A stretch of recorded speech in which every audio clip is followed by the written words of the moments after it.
इस छोटी सी नाक और बंद नॉस्ट्रिल के पीछे एक बुलडॉग हर सांस के लिए फाइट करता है, लेकिन कई सालों पहले इनकी नाक लंबी होती थी, चेहरा स्मूथ और टांगे सीधी। फिर इंसानों ने इन्हें उनके करीबी रिलेटिव के साथ ब्रीड किया, सिर्फ इसलिए ताकि ये और क्यूट लग सके।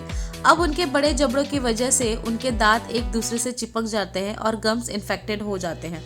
उनके स्किन फोल्ड में हमेशा इन्फेक्शन रहता है और छोटी नाक की वजह से सांस लेने में भी दिक्कत होती है। और उनके सर इतने बड़े हो गए हैं कि डिलीवरी के टाइम पपीज़ को नेचुरली पैदा करना ऑलमोस्ट इम्पॉसिबल हो गया है। पपीज़ को सर्जरी से निकालना पड़ता है। जब एक बुलडॉग सांस लेता है वो लिटरली स्ट्रगल कर रहा होता है।